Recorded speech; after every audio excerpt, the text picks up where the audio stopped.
जय माता दी। हमारे चैनल में आप सभी का स्वागत है। आज मैं आप लोगों के लिए संकटा माता की बहुत ही सुंदर कहानी लेकर आई हूँ। किसी गांव में एक बूढ़ी अम्मा रहती थी जो संकटा माता की परम भक्त थी। बूढ़ी माँ संकटा माता की पूजा पाठ नियम से किया करती थी। बूढ़ी अम्मा रोज़ सवैया के हिसाब से माता के लिए भोग बनाती और रोज़ सुबह माता का भोग लगाती और कहती, लो माँ अपना भोग ग्रहण करो, मैं तुम्हें दूंगी तड़ापे, तुम मेनू देना बुढ़ापे। जब भी बूढ़ी अम्मा संकटा माता को भोग लगाती तो यही बात कहती।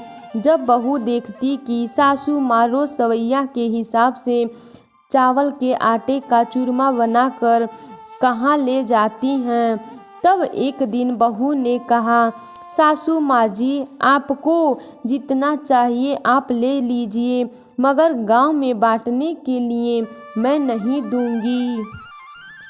इसके बाद बहू सासू जी को खुद भोग वाला थाली परोस कर देने लगी तो सासू उसमें से आधा संकटा माता को भोग लगाती और आधा खुद खाती।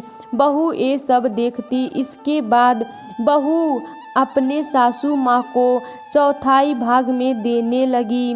तब उसकी सास माता को पूरा भोग लगा देती और स्वयं भूखी रह जाती। फिर बहू ने अपनी सास को भोग देना बंद कर दिया। सास भूखी प्यासी कमरे में बंद हो गई। उसने पूरा दिन कुछ नहीं खाया। रात हो गई। जब रात हो गई तब संकटा माता वहाँ आई और बूढ़ी अम्मा से कहने लगी, ले माई तू मुझे दे तड़ापे, मैं तुझे दूँ बुढ़ापे।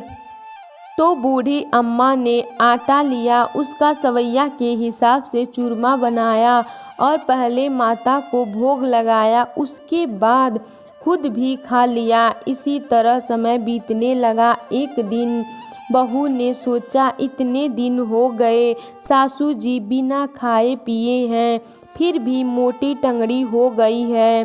तब बहू ने अपने बच्चों को सासू माँ के कमरे में भेजा और कहा, जाओ देखो दादी क्या खाती हैं। तब बच्चों ने देखा, रात को एक छोटी बच्ची आती है और बूढ़ी माँ को आटे से बना चूरमा देती है। तो बूढ़ी माँ ने आटे से बना चूरमा माता को भोग लगाती हैं और खुद भी खाती हैं और बच्चों को भी खिलाया। सुबह बच्चे जब अपनी माँ के पास गए तो बच्चों ने माँ से बोले कि माँ दादी के कमरे में उनके पास एक छोटी सी बच्ची आती है और वही आटे के चूरमे से बने लड्डू देकर जाती है। इधर बहू के घर में धन संपत्ति का विनाश होता है। दूसरे दिन बहू चुपचाप वहाँ खड़े होकर देखने लगी और जब संकटा माता आई तब बहू ने उनका पाँव पकड़ लिया और संकटा माता से बोलने लगी कि माँ मुझे माफ़ कर दीजिए। तब संकटा माता बोली, अरे पापिन तू ये क्या कर रही हो, मेरा पाँव मत पकड़, मुझे छोड़ दे। तब बहू बोली, नहीं माता, जब तक आप मुझे माफ़ नहीं करेंगी तब तक मैं आपका पाँव नहीं छोड़ूंगी। तब संकटा माता ने कहा, तूने मेरे भक्त को मुझे भोग लगाने के लिए क्यों रोका और तो और मेरे भक्त को खाना भी नहीं खिलाती। इतना कुछ करने के बाद तू मुझसे माफ़ी मांग रही हो।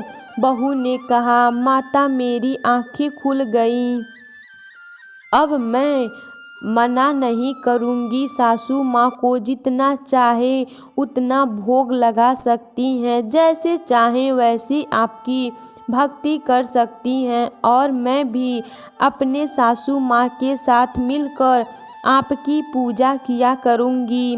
तब संकटा माता ने कहा, ठीक है जाओ, अब सब ठीक हो जाएगा। उसके बाद बहू बेटा अपने माँ के साथ हर रोज़ सुबह उठकर संकटा माता की पूजा करने लगे और माता को भोग भी लगाने लगे। संकटा माता की कृपा से उनके घर में फिर से धन संपत्ति सब कुछ आ गया और सास बहू बेटा सब एक साथ खुशी खुशी जीवन व्यतीत करने लगे। हमारी वीडियो आपको पसंद आई हो तो हमारे वीडियो को शेयर कीजिए और हमारे चैनल पर नए हैं तो हमारे चैनल को सब्सक्राइब कीजिए। धन्यवाद। जय संकटा माता की।